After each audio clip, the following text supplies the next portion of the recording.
Hey, Curtis, Hey Oz, what do you got for us this week?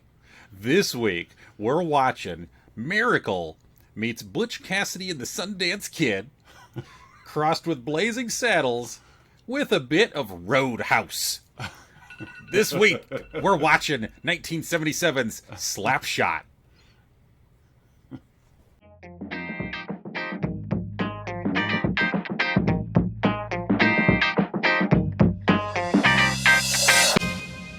It's hockey on horses with guns. Yes.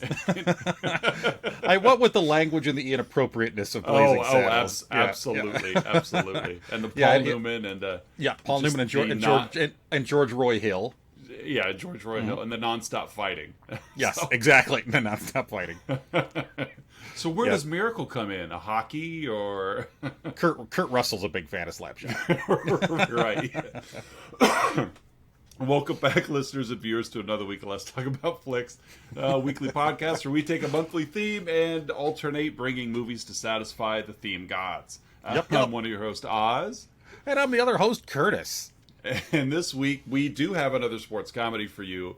As mentioned, 1977's George Roy Hill, Paul Newman classic Slapshot. Before we get into too far, though, we want to make sure we give a shout out to our Patreon subscribers, Don S. and Melissa L. Thank you for helping us keep the lights on, because it gets really dark around here at night. So, They come by and literally just flip the switch for us. yeah, in the words of Will Ferrell from Blades of Glory, night is a really dark time for me. I forgot about that line. So, to which Napoleon Dynamite instantly checks him with, "Night's a dark time for everybody." So, so thank you, Don S. and Melissa L. for your patronage. If you would like to help us out and help us keep all the lights on, you could hit the link down below, hit patreon.com, and give us some of your shekels. We would put them to use. But now, give us some Slapshot. give us some rupees. Rupees. We can even barter now. We could. There's no bartering in podcasting. Podcast is it's a dog eat dog world out here for every Patreon dollar. It is. We vie for them. That's There's right. only so much to go around. Yeah. We don't even know much about movies. We just No. We're just doing this for the capitalistic nature of it. absolutely. So and this is the most profitable platform there is. So that's what It we is. chose And this one. no platform makes more money, assuredly makes more money No. than podcasting. Yeah, when it comes to the film industry, if you don't have a podcast, you don't have a buck. So I'd say when it comes to any industry. that's true. The audio format is great for a visual medium. Yeah, it is. All right, so Slapshot. Slapshot. So, Oz, what kind of characters we got? It's my week to lead the narrative, It so it's is, your week it to is. give us some characters. I've got 6 names. There's more. I mean, you could go on and on and on about characters. Yeah, there's a big cast list for this. There's lots of here and there characters, but how many of them really matter? Exactly. I'm going to kind of stick with those that get some plot-based story Sure. time. We're going to start with Reggie, the Of course. player coach of the Charlestown Chiefs, played by Paul Newman. He's an aged hockey player that he's middling around in this independent league. Is you get the vibe this is where he's been forever. He's no Crash Davis that spent some time in the show. He's just kind of a shuckster. Nice guy, cares about his team, but and it come up later, like not really quite sure what his ulterior motive is through the majority of the movie. If you're unfamiliar with the actor known as Paul Newman, you may better know him from his line of salad dressing. Yes, yes. His Caesar salad dressing Yeah. is chef's kiss. I think he founded Kraft, didn't he? Yeah. Yes. Paul Newman is the Salt Bay of salad dressing owners. Paul Newman's Kraft French dressing. Yeah, and if salad dressing is not your thing, you probably know him from stock car racing. So he's a race car guy that dabbled in film for a bit. A little bit here and there. Yeah, and I mean, he's really worked on his looks over the years. He's finally aged into a handsome man. He was kind of a homely looking creature for a while. Yeah, you wouldn't want to make eye contact with him. Yeah, yeah, a lot of men in suit films early in his career for Paul Newman. So we got Reggie to start. We've also got Braden, who is probably by far the best hockey player on the team. Yes, the most skilled hockey player. Yes, and the most serious hockey player on the team. Like he is, you get the vibe that he's your like AAA lifer in baseball. Yeah, the guy who has the chops, but there's never a spot for him. Yeah, there's a ceiling there. He just doesn't have that little extra oomph.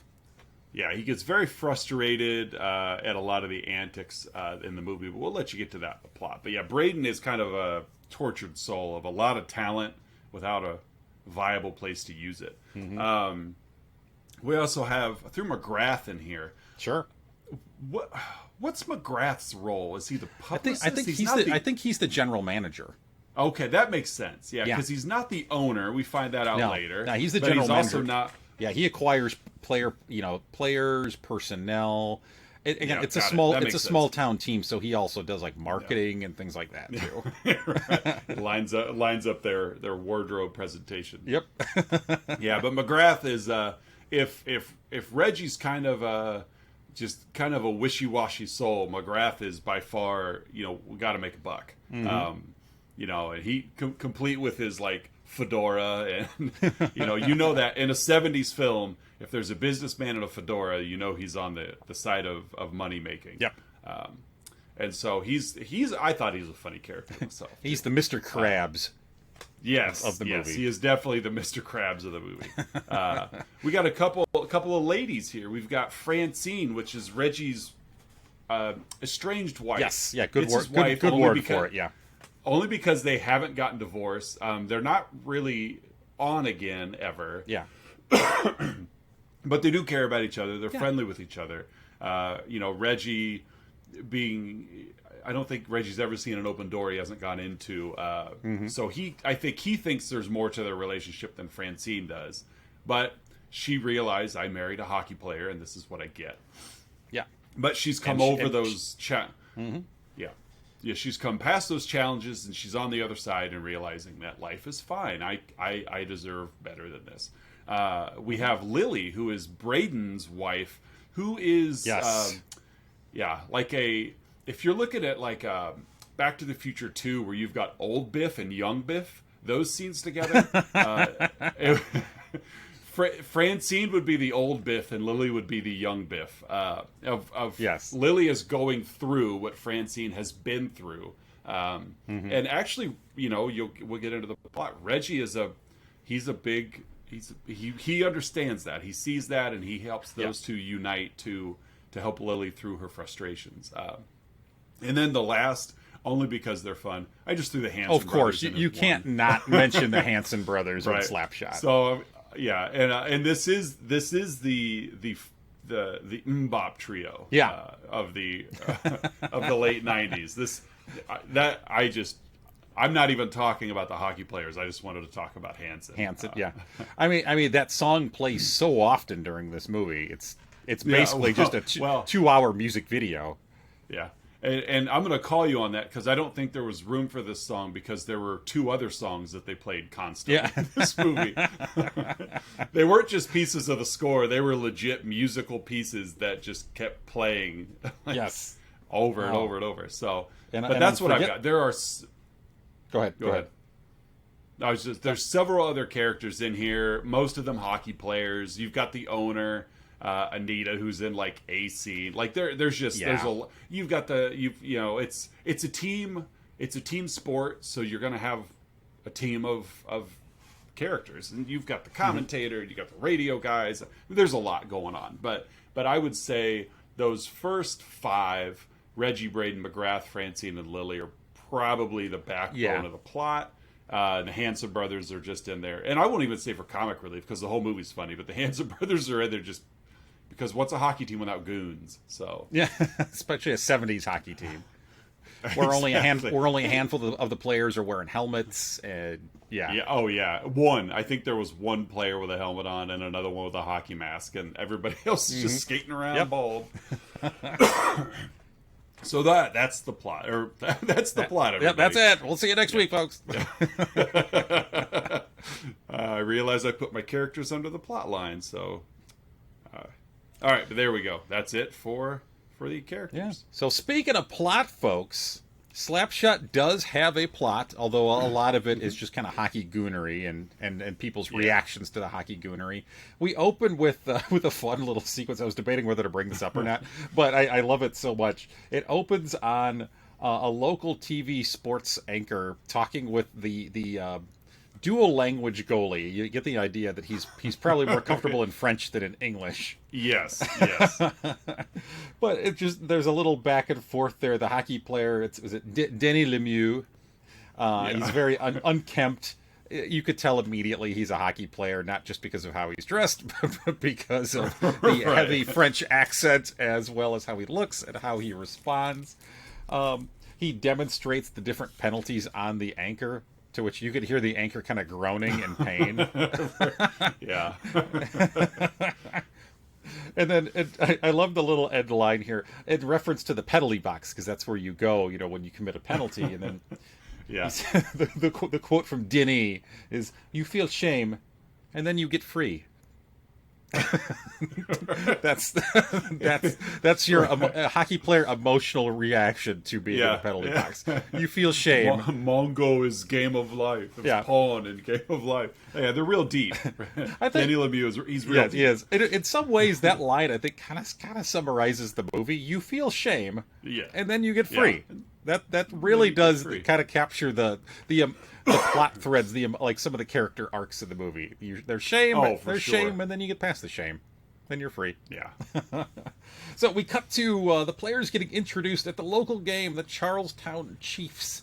As the players are being introduced, they are being verbally berated by the fans. Mm-hmm. Very colorful language, I will say, that some of the fans choose to use. Yeah, it's the first movie I've seen in a long time where the language is in Technicolor. They had to bring in a special CG team just for that. Yeah.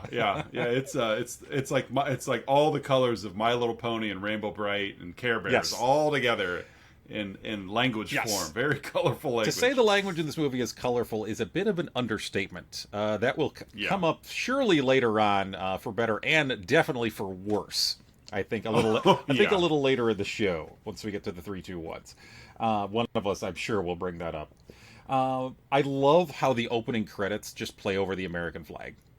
Yeah, I love thought that was great. that, because this movie really is kind of like the glorification of violence. Like, is it and how people respond to it, and there's some irony at the end as well. But it's just, violence is inherently American. We love our fights. We love our goons. We love our gladiators. As we talked about last week with Bull Durham, we love our gladiators. We go to an arena or a stadium or a field, and we watch our gladiators entertain us for 2 to 3 hours at a time. Or even a television show in the 80s called American Gladiators. A little more literal, yes. Where you had these action, basically action figures out there fighting against the smaller competitors. Yeah, the average man. Yes. So, Reggie Dunlop. We get a little game sequence at the beginning here. Again, he's the as Oz said before, he's the coach player there. You get an idea of how the character interactions happen on the ice very early, so that the center for the other team is drunk. His wife left them, and so Reggie and the team clearly take advantage of that. Although they go down 2-0 early, but Ned Braden weaves through and scores a goal. He makes eye contact with his wife in the stands, Lily. Lily is there, supporting Ned. However, she is very unhappy, Oz. And she's also very drunk as well. She says she's very drunk. I believe that she's very drunk because she's very drunk, but she didn't like I don't know. I've probably mentioned it before in our history of shows, but like I've seen drunk people.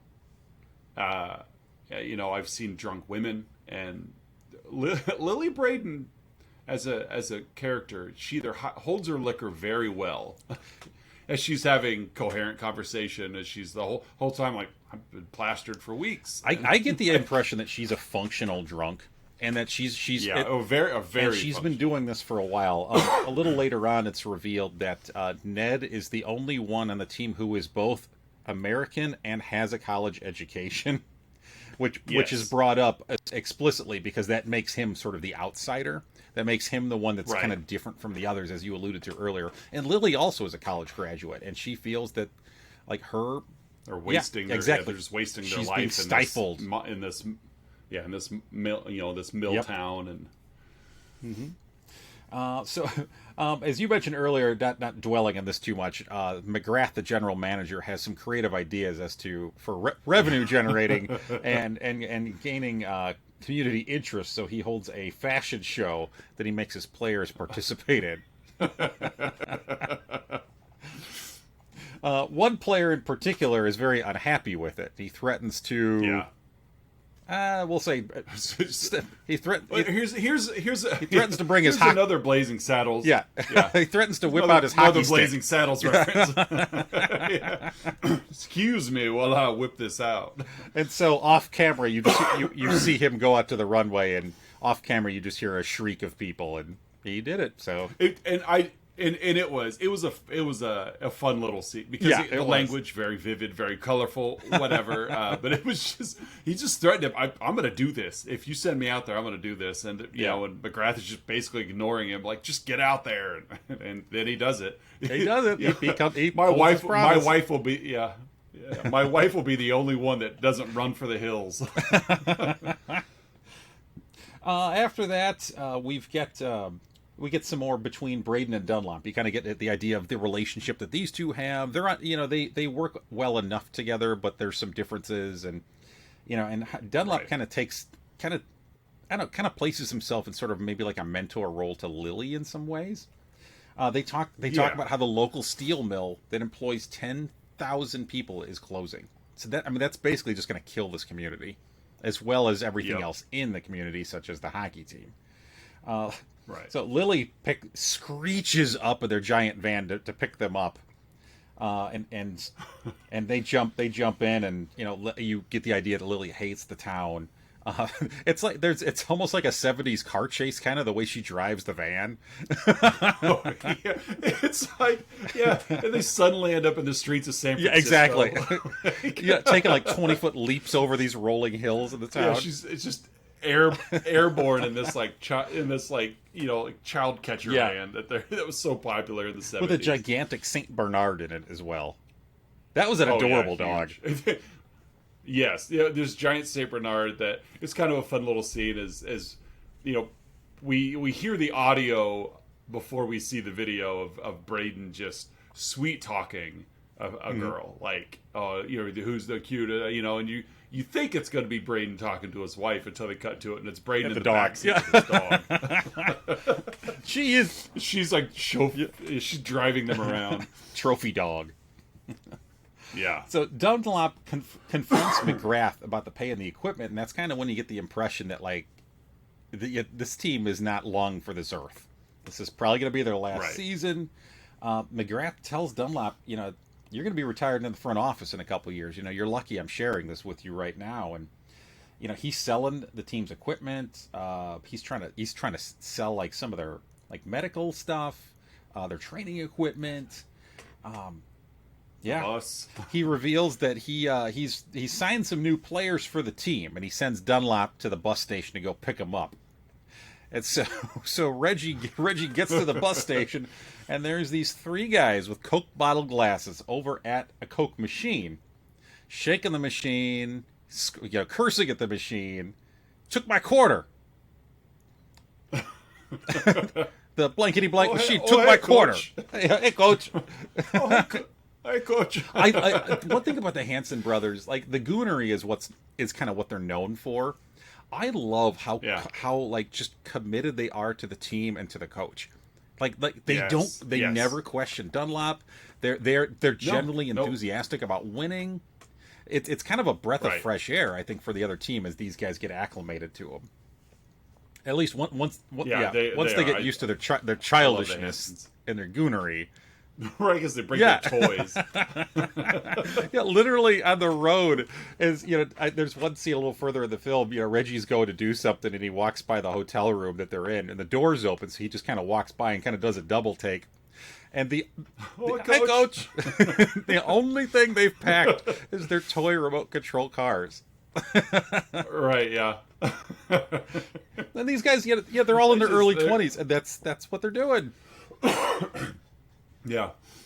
Yeah, you could tell they're, intellectually stunted, and but with that, there's just this breath of honesty and innocence that they just, despite the role on the team, like they're probably the nicest guys on the team. They support their teammates. They cheer each other on. Like it's like there is something sweet about the Hanson brothers. Yeah, there really is. There really is. We get introduced to I forget the character's name. Emmett Walsh's local sports reporter. Oh yeah. It's like he's a double D. Something Dicky, something like that. Yeah. There you go. Anyways, I bring him up simply because Reggie kind of uses this reporter, Emmett Walsh's Dickie Dunn character, to get word out that there's supposedly a buyer for the team in Florida. And so he uses Dickie Dunn to get that out of the media and get a chance, for the players to hear it, because the players are just going through the motions at this point. They need something to motivate them. They know the steel mill's closing. They know things are going wrong, so they need something. And so Dunlop uses them. Lily threatens to leave Ned if they don't leave the town. We also then get introduced to, at a bar, Francine, Oz. Mm-hmm. You mentioned Francine for. She is Reggie's estranged wife. She's got a good idea about what's going on. She's like, the mill's closed. The team's going to fold. You know it. You're not a good... And she's been they've been estranged long enough that, like, most of the guys on the team don't even know who she is. Like, he pulls a little trick on Denny there at the beginning of, like, bet you $5 she'll dance with me, and he's like, there's no way. Yeah, she's So he dressed goes, nice. She's, gorgeous woman. Yeah. Sitting on the other side of the bar. Yeah. And so he just walks up to her and offers his hand, and she gets up and they go dance. And, the bartender, who clearly has been around a while, is like, you just been had. That's his wife, and it's like, so there's players on the team that, like, these two have been separated long enough that teammates don't even know of his relationship. Mm-hmm. And so because but yet they're not divorced. Yeah. And because of this estranged relationship, Dunlop kind of, he kind of takes Lily under his wing for, almost kind of projecting onto her, the way that he kind of wishes he was to Francine to make that work. And, I felt that too. He screwed up with Francine, and he doesn't want to see Lily and Ned not make it. Yeah. And Lily walks away. She doesn't want anything to do with it. And to her credit, Reggie kind of comes across kind of smarmy as he does it. He does, yeah. It's like, she's obviously of age, but it's like borderline predatory. Yeah. Like it's, I won't go as far as to say it's gross because he never did anything. He never, but he's kind of playful in kind of a shameless way in how he approaches her. Yeah, just real flirty, and just kind of your typical, like, chauvinistic pig. Like, it's me, I'm Reggie, Paul Newman. You might know me from my classic Italian dressing. Right. It tastes good with croutons. With croutons. A little dipping. So they go on the road as the hockey team is taking a road trip, just like in Bull Durham when they had the road trip there last week's movie. Just like any sports movie. McGrath, the general manager, Karate Kid had a road trip. Exactly. McGrath, the general manager, inexplicably joins them on the road trip. It turns out he's going with them to basically try to sell himself to other front offices because he's going to need a job next year. Right. And so Braden kind of overhears what's going on, And he pretty much keeps it to himself, at least initially. As Dunlop tries to pull this over on the rest of the team. In the locker room pregame, the Hanson brothers are foiling up Oz. They're putting putting aluminum foil underneath between their knuckles and their gloves. Would that even help? When I was watching, I was like, it's foil. I saw that in another film as well, and it's again, I'm not exactly like a hey, let's take this outside kind of guy. So so for our loyal listeners out there who have ever been in a fight, comment below on the pros and cons of foiling up your knuckles before you get in the old fisticuffs. Because I mean, the idea of punching someone with metal, but I'm like, it's the thinnest. Is it metal. protective? Does it help? know. Does it keep you from breaking your knuckles or skinning your knuckles? Maybe, I don't know. I'll tell you this though, an aluminum foil cut, like a paper cut, hurts way worse than a paper cut. Yeah, I agree completely. Yeah, there's paper, then cardboard, then aluminum foil, and then just Bowie knife. Cardboard cuts are awful. Oh man. Yeah, it's just machete. It just goes straight from aluminum foil to machete. It's the worst case of cutting in half I've ever seen. Wrong kid died. we gotta get back to that. Working that in every show. Oh yeah. Dunlop, Reggie's trying to fire up the team, and the other players whatever, we're bad. And the Hansons, as we mentioned before, they are all about it. Yeah, coach, you tell him, coach. Let's get this win. Yeah, they're so biggest loyal. cheerleaders. I love it. I love how loyal the Hansons are, and just how into it. So, and especially they're loyal to a team that they just joined, and they don't even get on the ice the first couple of games. They're there. No, yeah, as soon as Reggie sees him, I think it was Braden. He's like, these guys don't see the ice. I'm not putting them out there. Not worth it. But they are their biggest vocal cheerleaders of the team in the locker room and outside as well. Probably. After the game, I'm going to briefly mention a scene here that I might come back to a little later on in the show here as well. Reggie gets a call from Suzanne, played by A Christmas Story's Melinda Dillon.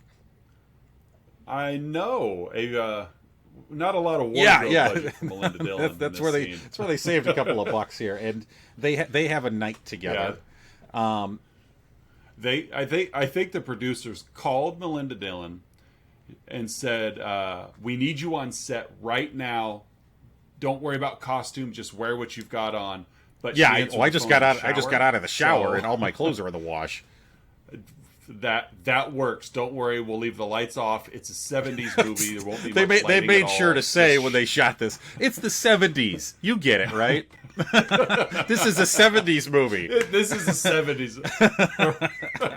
That's probably right.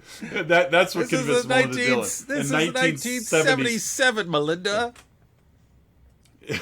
Right. This is the last time. Yeah, this is good the call. last I'm time we'll be this free and loose in Hollywood for at least 50 years. Right. Come on in, Melinda. But yeah, it was. Yeah, I got the vibe, and I looked up, and it was not. But I was like, this must have been an early role for Melinda Dillon to be talked into that. But no, it wasn't. She'd done work before. But I think what they probably said was, Melinda, picture this: you nude in the dark in bed with Paul Newman. She's like, sold. I'll be there. And I love race cars. And they also tell her, you're 6 years away from making A Christmas Story. So, everyone will have forgotten this role by the time you're the mom in A Christmas Story. Right. Yeah. No one. Don't worry. It's a independent league hockey movie. Nobody's going to remember you'll this. be remembered for A Christmas Story. Ralphie's got to go. Don't worry. We got this guy. He just did this Christmas movie called Black Christmas. He's gonna, but he's got another Christmas movie in the works. But in between time, he's gonna make a movie called Porky's. So don't you worry, Melinda Dillon. Yeah. We've got your career. So it turns out that that Melinda Dillon's character is the estranged wife of a player on the team that they're playing the following night. Yeah. Their goalie. Right. Oh, that's Yeah. right. So, yes. I knew there was yes. a reason. So, I forgot that. And Melinda Dillon's character also revealed to Dunlop that she's been sleeping with women as well recently. You know, she's estranged from her husband. Yep. She's trying to find herself, and that's the direction her life has gone. She got lost in bed with Paul Newman, but other than that, she's sleeping with women. Yeah, and Paul Newman. So the next game, using again some colorful language, Reggie lets the goalie know what his wife has been up to, not just with him, but with women, which sets him off. Yeah, causes a huge fight. Which the Hansons are not a part of, but they love it. They are cheering it on from the bench. Yes. They are all about it. And Charlestown wins. They score a goal when their goalie goes out of the net to go after Dunlop. Yeah, right. Leaves an open goal right there. Right. Afterwards, one of the Hansons says to Dunlop, "You got him right in the mind."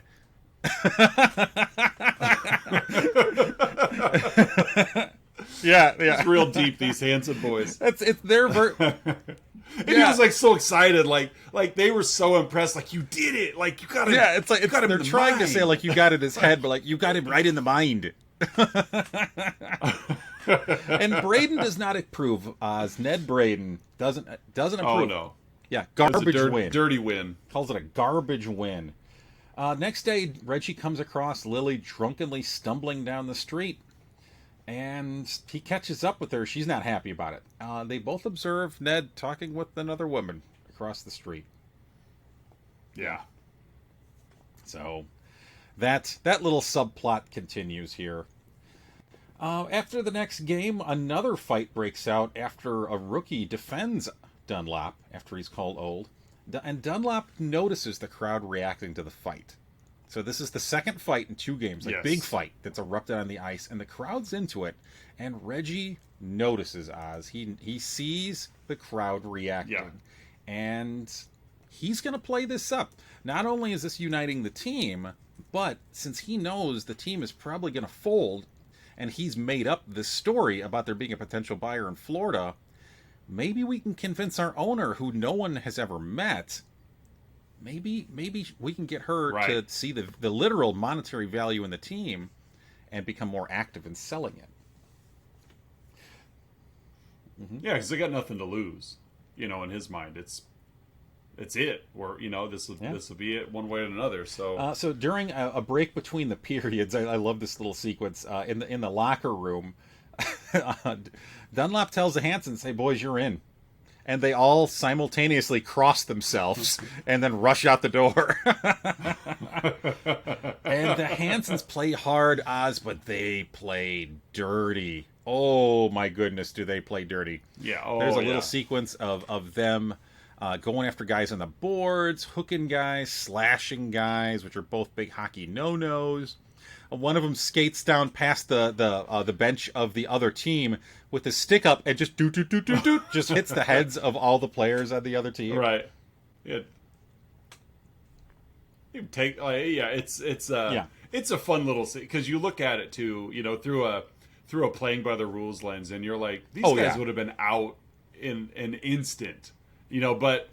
It's a comedy montage, so we gotta throw in how the Hansons loves play. It. They love the Hansons. They love what's going on. It's getting everybody fired up.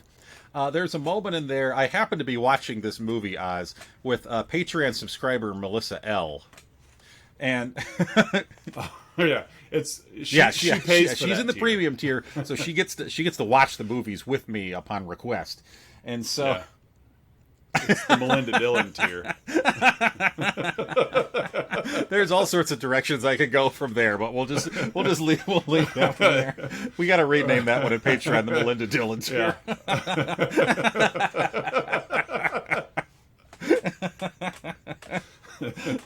So Melinda Dillon tier Patreon subscriber Melissa L.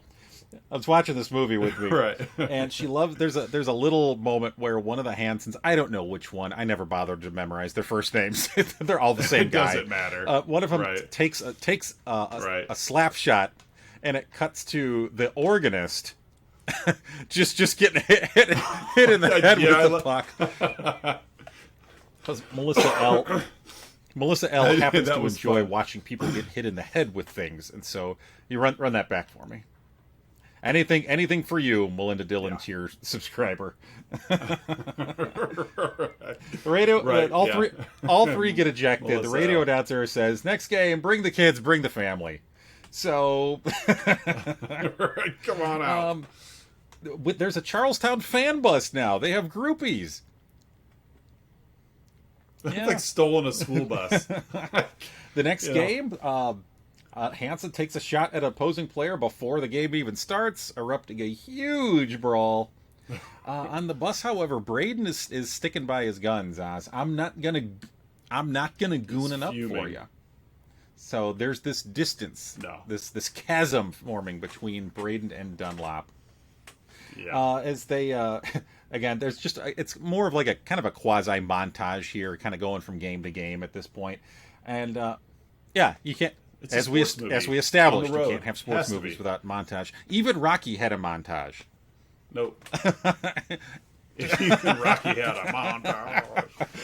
I was thinking about that last week. It's like, I missed that moment. Even Rocky had a montage. As the bus enters the next town, there's a group of townspeople in this other town waiting for them outside, like get out of here, you goons! We're not going to let you in. And so the team bus drives by, and all of the players moon these people. Yes, and then the fan bus drives by, and the fans do the same. So it really like it's again just a goofy scene, but it really shows how much the community is sort of galvanized by the antics of the hockey team. Yeah, the Charlestown Chiefs are definitely the Lebowski rug of really the community. Ties the room together. Yeah, it ties the room together. The other team's fans are taunting the Hansons. After a Hanson scores a goal, somebody on the other team throws car keys and hits one of them in the face, and the Hansons go into the stands.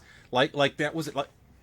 Yeah, exactly. I was watching that game when that happened. That game was, I think it was on either TNT or ESPN. I remember I was in grad school in DeKalb, Illinois, and I was. It's home of Cindy Crawford. Birthplace of the Cindy Crawford. Crawford. Raised on DeKalb corn. I remember watching that as it happened and just thinking to myself, like, oh my goodness, this is professional sports. Like the birth of Cindy Crawford? Yes, I mean, I was thinking about the birth of Cindy Crawford, but I was watching the fight erupt on TV. Gotcha. Pretty much every moment I lived in DeKalb, my mind was occupied by, like, this is the birthplace of Cindy Crawford. Oh, and I happen to be, prepping myself for my professional life, but I'm in the birthplace of Cindy Crawford. I know, right? In the Who gets to do that? Yeah. Just weird that all your college classes were in that. They were all there. That's where the best education takes place. Yeah. This is the birthplace of that's Cindy where I learned Crawford. how to be a professional counselor. Right? Yeah. You saw a lot. So but yeah, that fight that broke out, that was and they insane. Not only in the movie, but the actual thing, that was nuts. In the movie, the Hansons punched the wrong guy, which I found like, no, not him. Like, well, yeah, it's like when they threw the keys that knocked his glasses off, and then he just climbed over the glass into the stand, so he couldn't see who he was punching. Yeah, he was just relying went to on his Coke bottle vicinity of where the keys came from, and he just started punching people. Right, it just starts. Right. Their Canadian accents. It's the other guy. It's the other guy. Maybe I'll invite him over later for some coffee and bars.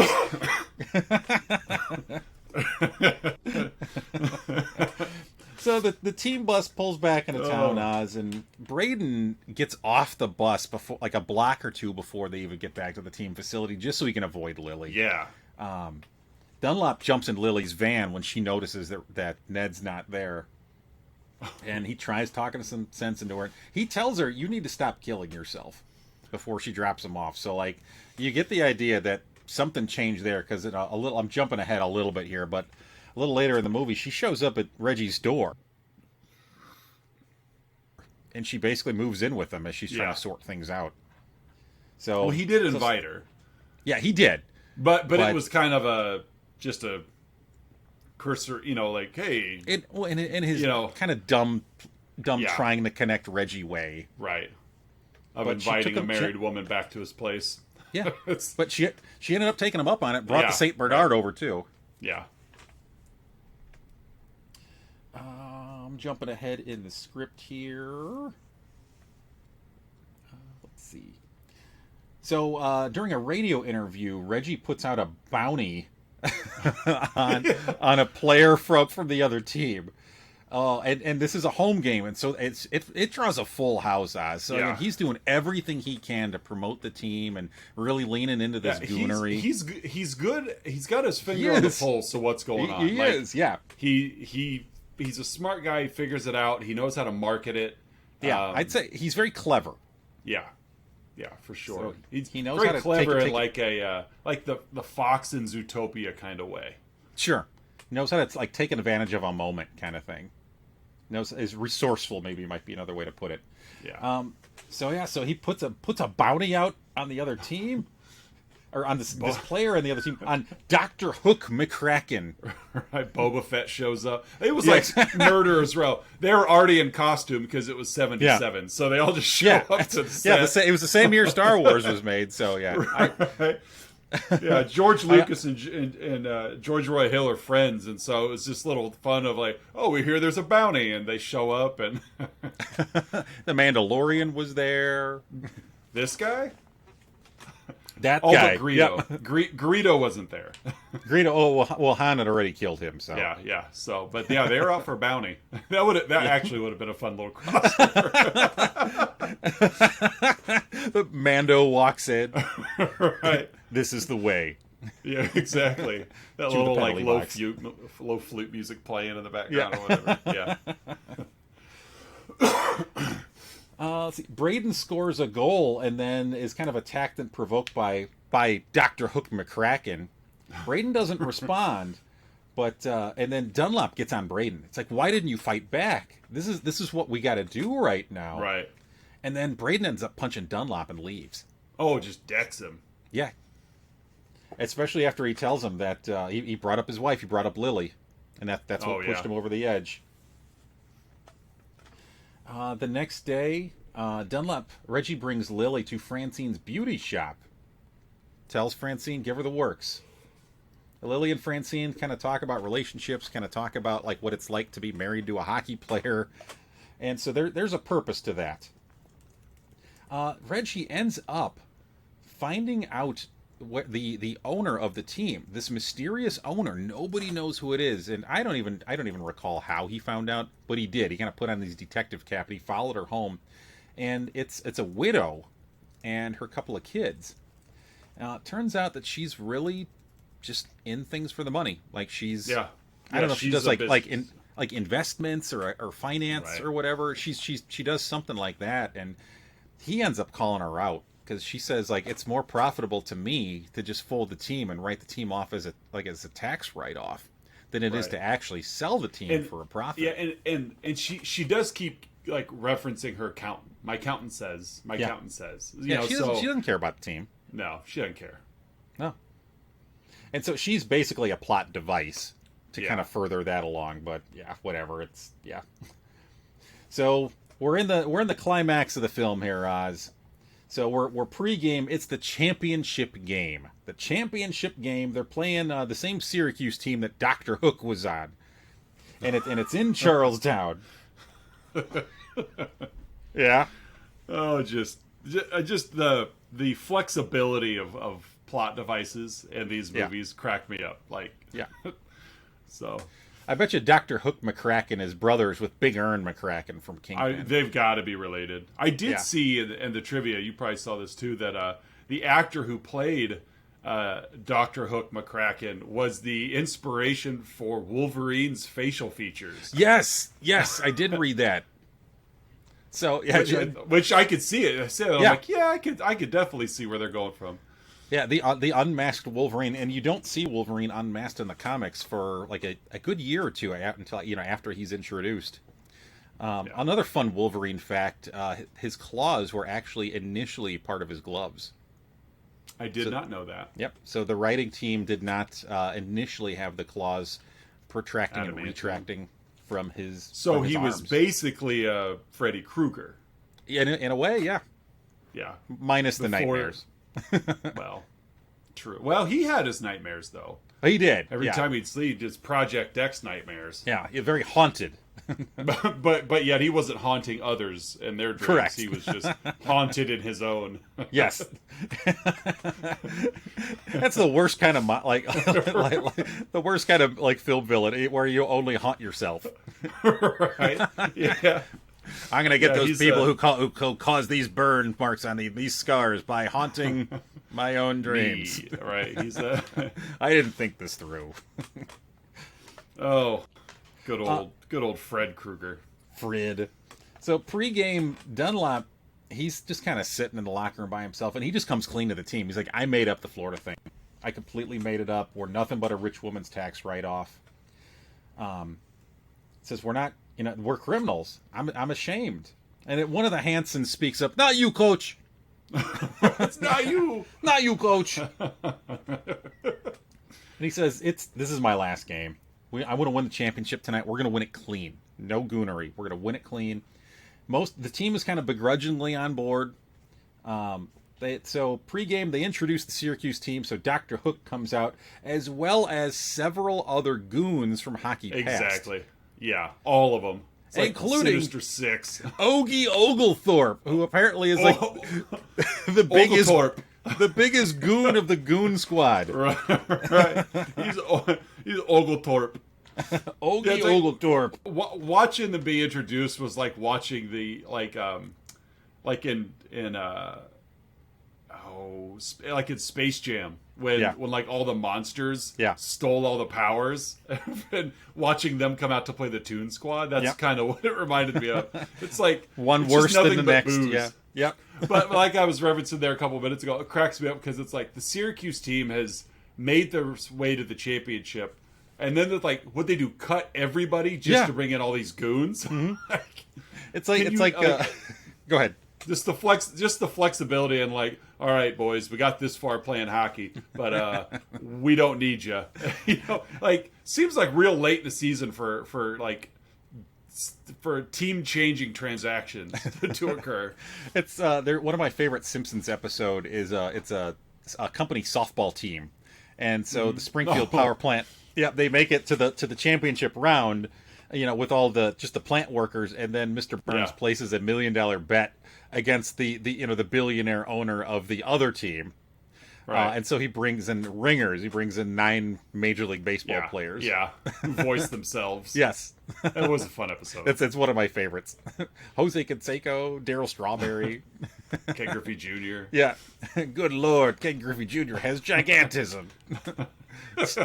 Steve Sachs. I heard some guy got killed in New York and they never solved the murderer. Bet you wouldn't know anything about that, would you, Mr. Sachs? I love too that it's like it was like big players at that current time, and of course the longevity of the Simpsons makes so many of these players not forgettable, but you really have to be a baseball fan to remember them. Well, and there's some like Wade Boggs, Hall of Famer, Roger Clemens.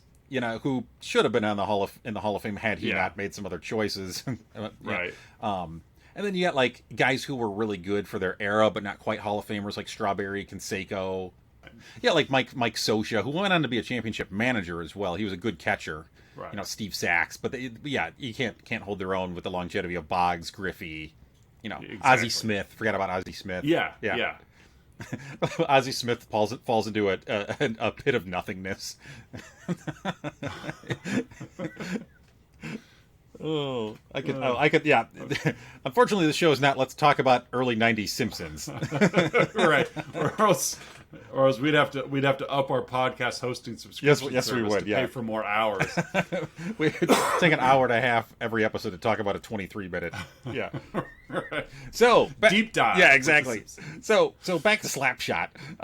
So Yeah. Ogie Oglethorpe and all these goons come out for Syracuse. The game begins. Syracuse immediately starts fighting the Charlestown players, who are not fighting back. They're with Dunlop. They're going to try to fight this one or play this one clean, and the crowd is furious that Charlestown is not fighting back. They're not engaging in the way they normally do.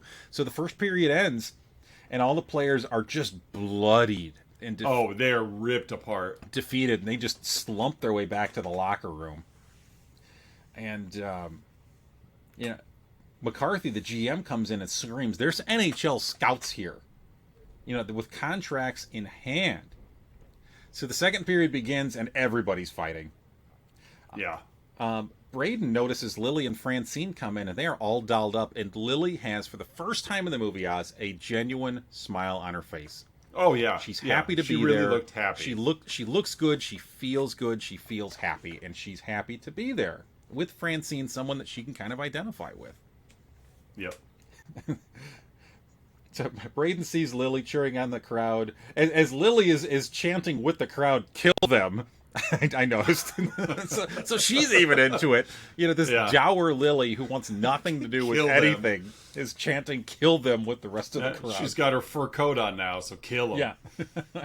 I'm gonna pivot to another quick Simpsons reference here. There's another episode where Lisa is about to fail PE, and so she joins a youth hockey league with Bart.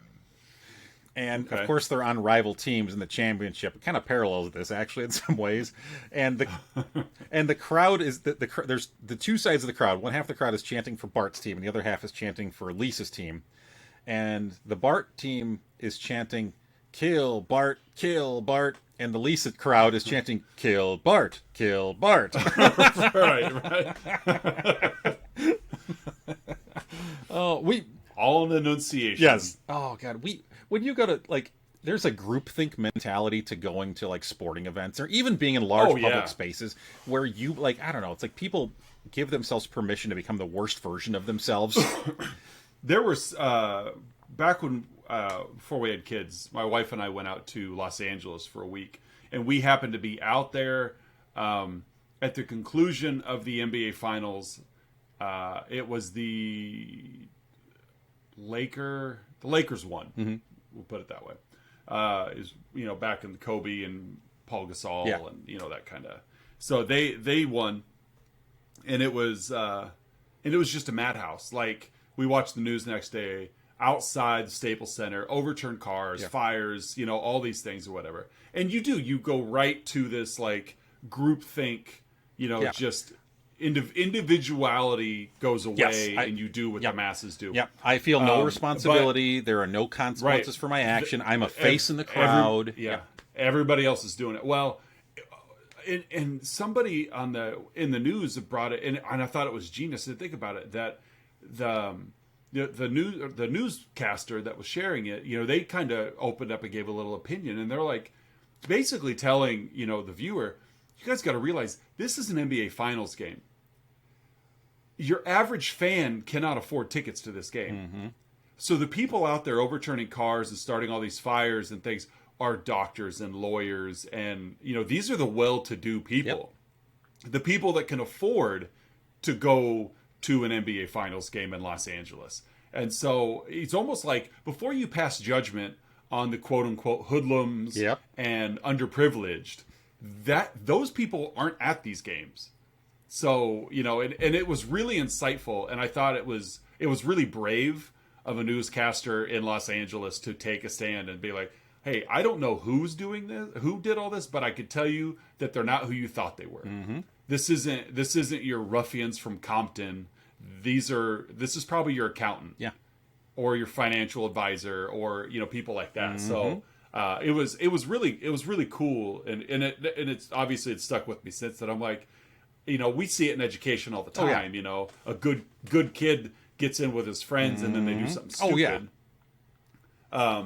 But to see it on a larger scale, like the sporting event, and to think all this goonery and an independent league Charleston, it probably was just your average run of the mill fan doing the stupid stuff because, that's all there is. Yeah. But I was like, man, I don't think I would have thought about that on my own out in LA. I've been like, you're right. That's insightful. These are the people that can afford the, $3,000-$4,000 seats that as soon as the game's over, go outside and light a car on fire.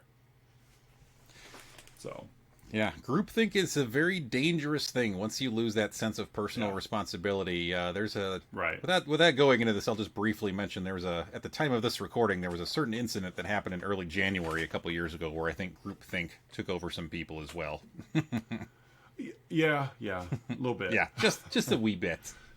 So, what day? It was. Was there a certain date? 5th, 7th, somewhere in that vicinity. Somewhere around there. Early January. Early January. Yeah. So Braden's just sitting by himself on the bench. But so back to the movie. Yeah. He's everybody else is out there. There's fights erupting everywhere, and Braden's just sitting by himself. He doesn't want any part of it. Nope. And he looks up and he sees Lily cheering on the team, and she's happy. And so he decides he's going to do something about it. I got to do something. Yeah, he catches her eye. Yeah. And she just kind of gives a quick little wave and then back to... So, it's the happiest he's seen her in a long time. Yeah, and he sees that, and he feels it, and he notices it. And so he takes to the ice, and he has already established, like, I am not crossing this line. I am not a goon. However, I got to do something. I got to support my team. Showman. I got to show my wife that I'm here, that I'm involved, I'm invested, I'm engaged. So he starts taking off his clothes, Oz. Yeah. The band, there's a live band in the stands. Yeah, there's like a high school marching band that's there. And they start playing the stripper. Yeah. And everybody's into it. And this is where things get interesting. And I noticed as I was reading some of the comments afterwards, this next sequence is very divisive. So he's taken off his clothes. You know, he takes off his hockey sweater. He takes off his pads. He gets all the way down. Yeah, I mean, he strips down to his jockstrap and his skates. And the players stop fighting. Yeah, they stop fighting, and they're watching him they don't know how to perceive what's happening. And finally, because it's not violence. Yeah, it's not violence. But it's something that's getting people's attention, and that is drawing a crowd. And so Dr. Hook McCracken yells at the ref to stop. Even the announcer is decrying, like the guy doing the radio call is decrying Braden. So Dr. Hook McCracken, one of the fiercest fighters on the ice, goes up to the ref. Stop this. This is a serious game, not a freak show. Right. I'm offended. Get that pervert off the ice. Yeah. The moment that it shifted from violence to sexuality is when the line was crossed for all these other masculine players on the ice. Right. Dr. Hook punches the referee because the referee is refusing to stop it. And so the referee gets punched, and he calls it. Charlestown wins. Syracuse is disqualified. Game's over. Yep. Braden claims the trophy wearing only his jockstrap. Just skates around. Like he skates and like takes it. They're going to hand it to Reggie, and he just skates right through and snags it. Yep. And Reggie kind of like, yeah, okay. Yeah, whatever. Go for it. I mean, he won. Finally on board. He technically won the game for him. He did. So the next day, there's a big parade. Dunlop tries to convince Francine to, not to leave town, and she eventually leaves, and they part ways amicably. You could tell he's disappointed, but he also gets it. And he loves her. He wants her to be happy. Oh, he does. Right. And Lily is with Ned in the parade, and they're both smiling and happy. And that, my friend, is 1977 Slapshot. Woohoo! I know. Again, you'd seen this movie a couple of times before. This was my first viewing of it. Did you enjoy it? I did enjoy it. There was definitely some things that we're going to get into here in a few moments, but I enjoyed it. So at this point in the show, folks, Oz and I share our own unique rating about the movie we've watched. Oz, how would you rate the George Roy Hill directed Slapshot? I would give this 7 hockey players walking down a runway. 7 hockey players on a runway. Love it. Right. Maybe 7.5, maybe. Depending on... That half hockey player. Yeah. How about you? What would you give it? I'm going to go with 3 Hanson Brothers. Magically, every time I've seen a group of Hanson Brothers, there's always 3 of them, so it works. Yep. They started a trend. Hey, 3 Hansons, that might work for something. Yeah. I bet there'd be a fine pop group. As long as we make them long-haired. Yep. And let's do away with the Coke bottle glasses. Right. I don't think that's going to appeal well to preteen women or preteen girls. But 3 guys named Hanson. That's right. Let's do it. Next up on the rundown is Outside Incite, where Oz and I each share some kind of unprofessional take that we found somewhere on the interwebs that we will share with you. Oz, what is your Outside Incite? I'm going to defer and let you go first. Okay. Because I pulled one off IMDb, but I run the fear that I pulled the same one as you. Okay. So I have a backup, but I want to hear yours first to make sure I don't take the same one. Okay. The one I have, it's literally 2 sentences, and it's this this isn't so much about the movie, it's about this person and what it kind of tells about them. Okay. So this is also from IMDb. This is Bevo1367831. Review was posted. Niner. Yeah, Did I catch exactly. a Niner in there? That's his call sign. This is just posted just a couple years ago. Great hockey movie, lots of fighting and funny jokes. Which, to me, it says that those are the 2 things you need in a hockey movie: fighting and funny jokes. Fighting and funny jokes. So to Bevo 1367831, fighting and funny jokes defines hockey. Yeah, it'd be apparently in his mind it'd be a boring boxing movie. Yes. but no reference to actual hockey playing. No. As long as there's fighting and funny. Fighting and funny jokes makes it a great hockey movie. So, what about you, so Oz? yeah, you did not take mine. Okay. So I'll share mine. Mine also comes from IMDb. Captions Girl 21 states 2 out of 10. By the way, is what she gives it. This movie is so bad. If hockey was actually anywhere near this bad, it would be WWF on ice. This movie is nothing but stupidity, sexism, swearing, and violence. The only thing worse than this movie is Slapshot 2. Don't waste your time watching this. Boring and mind-numbing. So, well, guess what, Captions Girl? There's a Slapshot 3. Mm-hmm. So, the only thing worse than this is Slapshot 2. Isn't there Troll 2? No. Troll 2 above this. Yeah. Nope. Manos Hands of Fate above this. Legend of Boggy Creek 2 Boggy above Creek. this. Is it the Soul Taker better than this? Soul Taker. Isn't there a Baldwin in the second Slapshot? Yes, there is, and all 3 Hanson brothers. The Hanson brothers are played by the same actors, and they are in all 3 Slapshot movies. But yeah, I believe Stephen Baldwin is in Slapshot 2. Of course, it's Stephen. It's got to be Stephen. But yeah, so that was it. I was worried because I'm like, yeah, I know it's a bad one, but it just the only thing worse than this movie is Slapshot 2. You know, I think I read that one. Yeah, Cancer, not as bad as this movie. Slapshot's worse. Right? Having your family murdered at gunpoint right in front of you. Man, I'd take that over watching this Slapshot. Too. my second one came, and this is one line review. 2.5 out of 5. From Rotten Tomatoes. Wed Starfish 8 says too much swearing makes it hard to watch. I could watch with my eyes versus hear with my ears.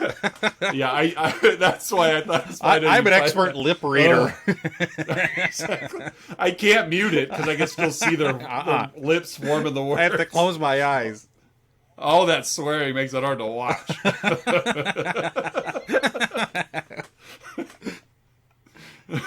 All right. No, I can't listen to movies with so much nudity. I might hear something unseemly. Squishy.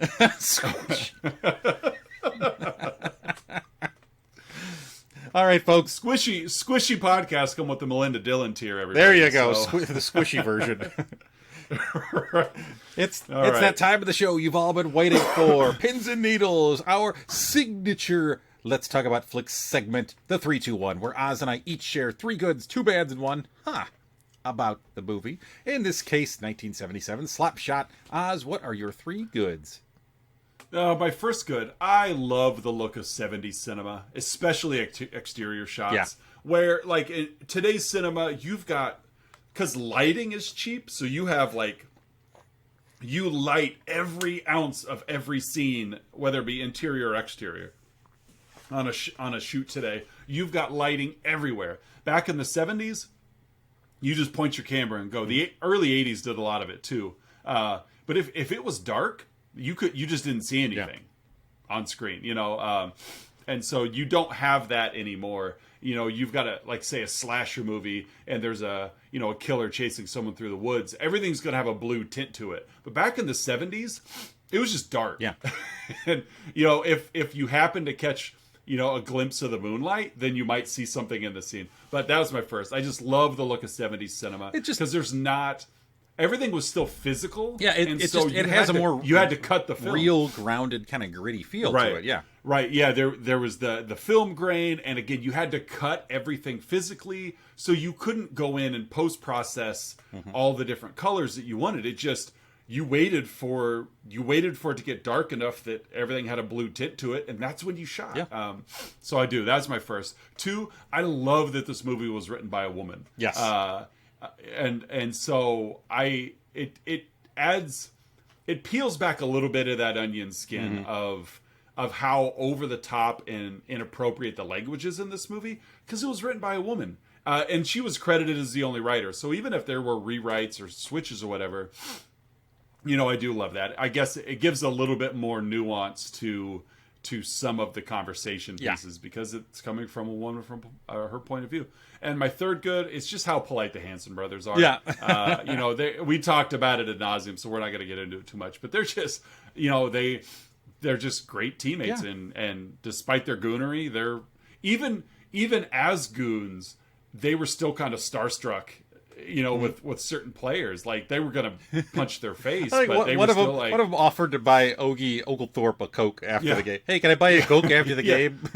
Right, like he was just like, I love you, man, but we're gonna fight now. Yeah, but I'm gonna those put are my you in the three face. goods. Yeah. Oh, I love how loyal the Hansons are. Now you, Coach.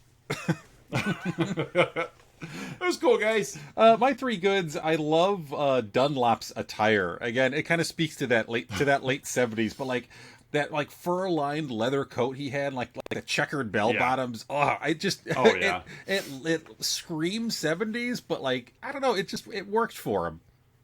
For Paul Newman for sure. I couldn't pull it off. And you notice he was like the only character in the movie that was dressing that way. Yeah. Most of them, were jeans and but yeah, he definitely was. He was living a lifestyle. Yeah, he dressed in a way that I don't know if classier is the right way to put it, but like he had like a different just a different sensibility about him that most of the other players in the team didn't have, and I think that also distinguished his character a little bit more. And he's a little older than most of the other players. Yeah, when I think it shows too, like his attention to like just showmanship of. When he realized the angle with the team and was really working to promote that to make them a draw, like he was the same thing. He was always like, he even presented himself. He was always paying attention to presentation. Well put. And yeah. Speaking of Paul Newman's attire, I'll just mention Paul Newman, the actor. I thought Paul Newman was fantastic in this movie. He has come on record and said, I mean, as recently as like 10 years ago, like not too long before his passing, that like he is dead, isn't he? I think Paul Newman's dead. Okay, so otherwise I just killed Paul Newman. Right. I'm looking that up just for I'm certain he is. I'm pretty sure he is, but now that I mention out loud, I'm second guessing myself. Right. But he has come on record relatively recently. Yeah, 2008. Okay, so relatively recently, saying that this was his favorite movie that he made. He had more fun making this than any others. It was his favorite role. And he's even said that, like, I didn't curse too much before this movie, before making this movie, but I found that my personal language habits have changed since making Slapshot. Right. It's an impactful film. Yeah, in more ways than one. My last good that I'll share is just the sense of community.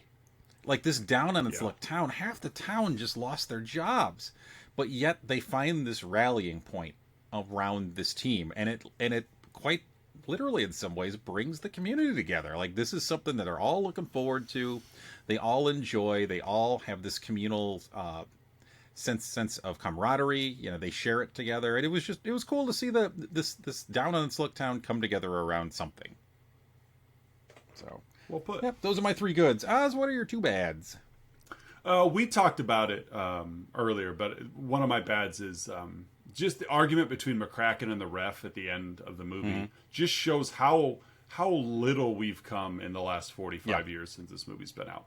You know, that I'm all in on violence. I'll accept violence, but don't you dare sexualize anything or make me think anything but violent thoughts about anything else, because I'm opposed to it. And so we, obviously, in the political climate of today, it's unfortunate we see it ad nauseum, all over the place. Of, you know, if it doesn't suit me and my need, if I am remotely uncomfortable, then it's not worth it. And unfortunately, violence in America doesn't make enough people uncomfortable. Yep. And so that's my first bad, is just that argument. Well, what's worse? You know, like, what does more physical, literal harm to anyone, or what has the potential to? You know, a gun or a lesbian couple. Right. Yeah. Which one of those is more likely to harm you? Yeah, I saw there was a Facebook post yesterday, and the only reason it showed up on my feed is because someone on my friends list had commented. And it was a transgendered man and a transgendered woman that are married, but they still have the reproductive parts, had a baby. So the man in the marriage was pregnant and delivered, and the wife in the marriage was supportive. And whatever, you know, like, cool.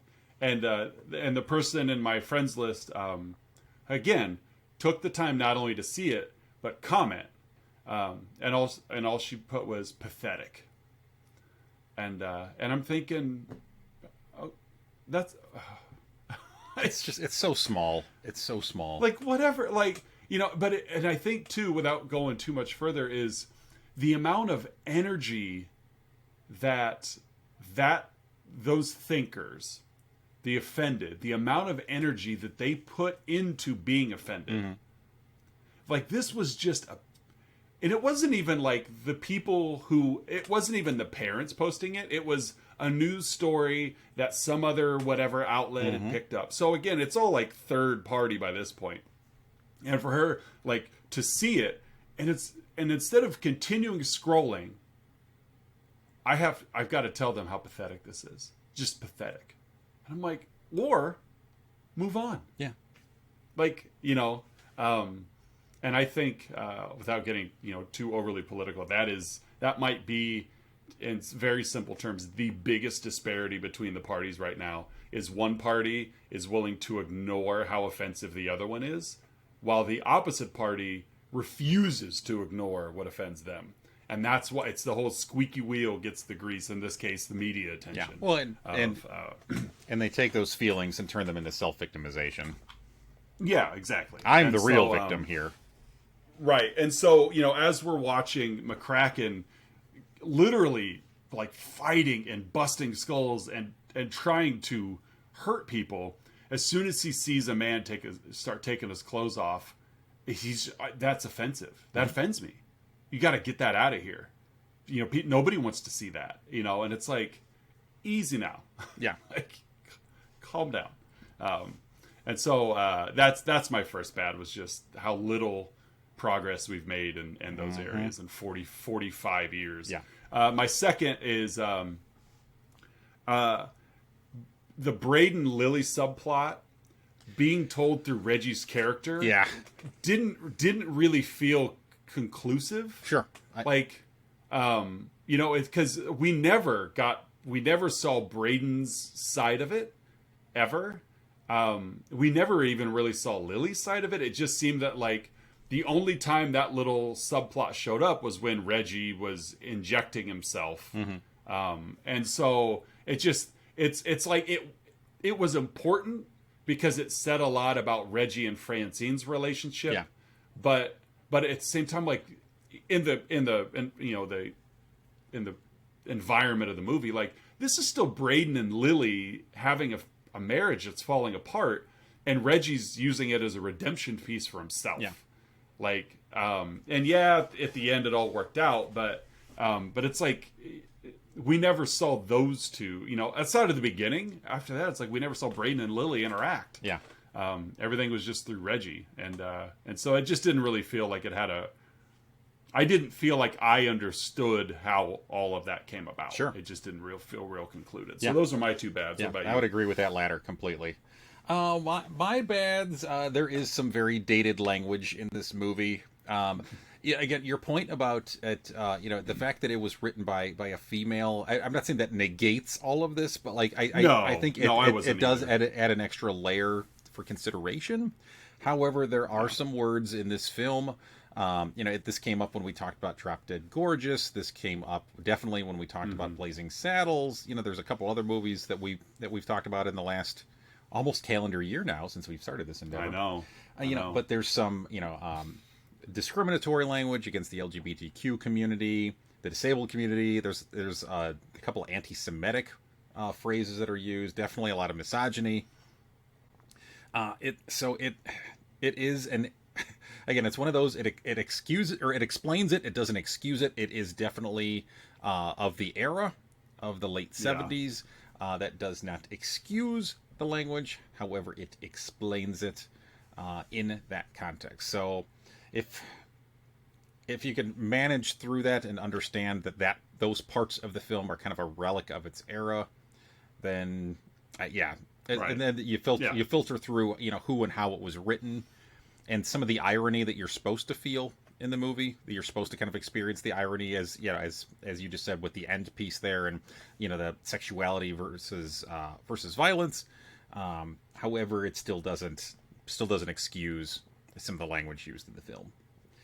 My other bad, I will say that there was the going back to the Melinda Dillon scene.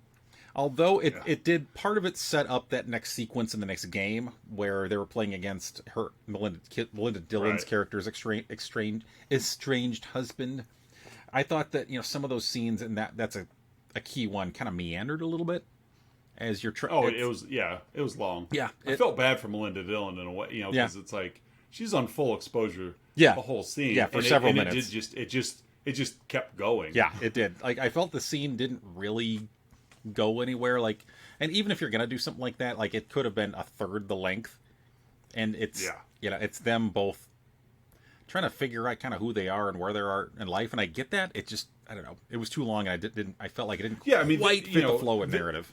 Yeah, and this is a 2-hour movie. Yes. There was room, it wasn't like we had to pad the runtime to get to our 90 minutes. Like this is a full-length film in 1977. There was room to chop if you wanted to cut. Yeah. Yeah. So those are my two bads, Oz. What's your one? My How did independent hockey in the 70s actually work? Like, was it a show? Because I feel like,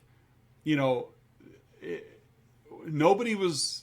Like, they didn't really, at least at Charlestown, they really didn't treat penalties all that important. Mm-hmm. You could start a hockey game by just 7 guys fist fighting each other. And, and it's like, so was it, it didn't give the vibe that this was like, obviously it wasn't minor league, but there were NHL scouts there at the end of the game. So was 70s independent hockey just a glorified club sport, or was it like an actual avenue to get people into the NHL? I was just confused by that because there didn't really seem to be obeying the rules very much in the games, and so I was like, how do these games, like, who even wins when you've got everybody just fighting for 90 minutes? Who wins the game? Like, they won the championship because the ref kicked Syracuse out. Like, there was no game-winning goal, so that was my is I don't understand 70s independent hockey. So.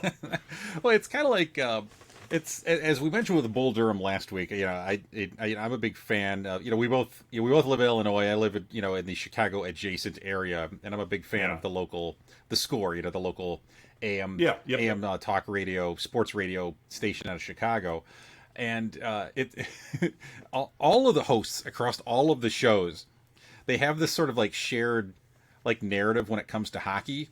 That like hockey fans demand that they talk more hockey but talk less hockey. You don't talk about hockey enough. Stop talking about hockey because you don't get hockey. You don't get it. Yeah. Talk more hockey, but since you don't get it, talk less hockey. Right. Yeah, that's tough. That's tough to do. Yeah. It reminds me of like the Paul Rudd Jason Segel scene where he's teaching him how to surf and forgetting Sarah Marshall. Yeah. Pop up. Nope. You popped up too much. Pop down. Pop up. Nope. You pop. It's like, and it just gets to a point where it's really confusing. Like, I don't know if I'm supposed to be up or down here. But yeah, for sure, I could see that. And you're right. Like the score heads, they are like that for sure. Talk more hockey. Quit talking hockey. Right. You don't even know what you're talking about. But you're not talking about it enough. But since you don't know about it, stop talking about it. We could not talk or talk forever. And still find things to not talk about.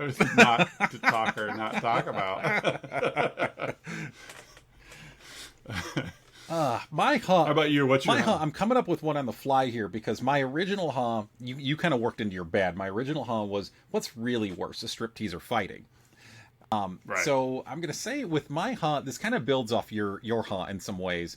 So if you don't understand 70s like minor league, independent league hockey, I struggle sometimes to understand, and this kind of goes with that score bit we just talked about. I struggle sometimes to understand how does one get into hockey culture, because hockey definitely has like a subculture around it that other sports don't quite have. Like you don't see that necessarily with basketball or football. Baseball to a degree, as we talked about a little bit last week. Baseball does have some sense of a subculture to it, but hockey definitely does.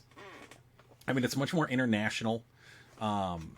It's not quite established in America. Like it's still considered one of the 4 major team sports in America, but it kind of feels like, and correct me if I'm wrong because I'm talking out of my butt here, but I feel like hockey has more hockey and the culture has more in common with soccer than any of the other major American sports. Sure, yeah, because it's like you can go buy football, baseball, and basketball cards.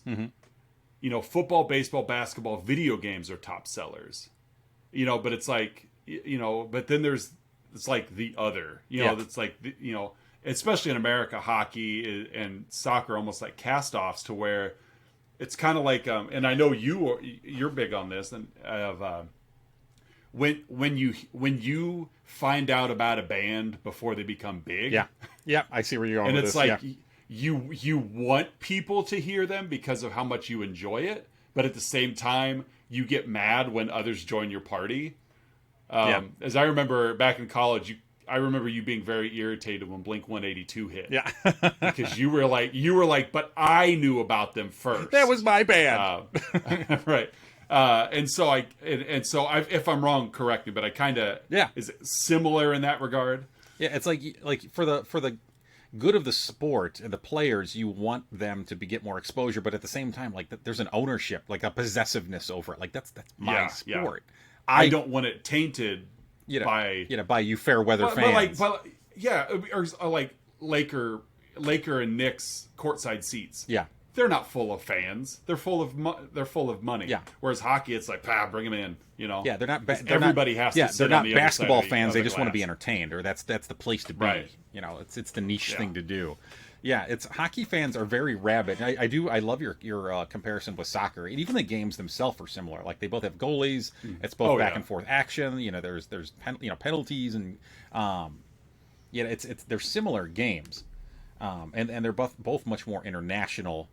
Basketball is getting there, but they're much more globally international than the other main American sports.